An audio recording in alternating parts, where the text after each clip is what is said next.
Fans, but it's still a pretty good turnout tonight. Just kind of talk about tonight in this World Series and how fall practice went for you guys. Yeah, it was a great turnout. We were worried about the weather all day, and about 2 hours before we were supposed to start, it rained pretty steadily. But we ended up getting it in. So thank goodness for our unbelievable grounds crew, Josh Newman and Billy and Sample and all those guys. So we had a nice crowd tonight. We always look forward to this.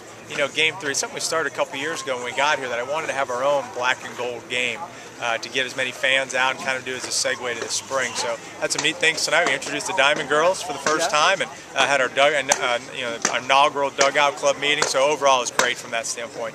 I thought our fall was very good. I really did. I thought we had a very good fall overall, and I thought we capped it off by playing a good ball game tonight.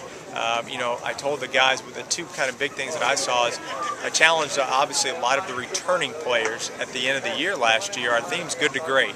And that means as a team and as an individual, a lot of players need to keep getting better. And I thought our returning players in particular all got better.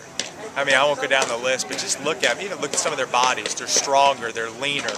Some guys are playing the game how they know how to play the game. And I thought they did a tremendous job with that. And our newcomers are continuing to blend in, you know what I mean, very well. So I thought overall it was a good fall. From a pitching standpoint, can you just kind of touch about the progress being made? I know there are some returners that have experience that you're going to rely on, and I know you made the comparison early in fall that, you know, when you compare the recruits of a couple years ago, the position players had to come in and play a big role. A lot of the freshman pitchers you envision having, they're going to have to play that same kind of role this upcoming season. Because can you talk about the position and the progress made? Yeah, I would agree with that. I agree with that. You know, a couple years ago in our first recruiting class, you're right, it was position player, you know, heavy with young kids, Darnell and Breen and Talladay and Ronnie, you know, those guys. And I kind of look at it very similar, you're right, with our arms, you know, with Meyer, Nuss, and Skoglund, Hukari.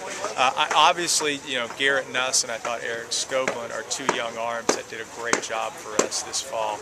And I expected them to be it. You know, we had held on to them through the Major League draft, and I think Nuss and Skoglund are two guys that had a great fall and certainly have bright futures. Listen, a lot of young kids did a good job. Look at Jadar Hauer and you know, Eric Barber and these guys, how they swung the bats during the fall. So they did a good job.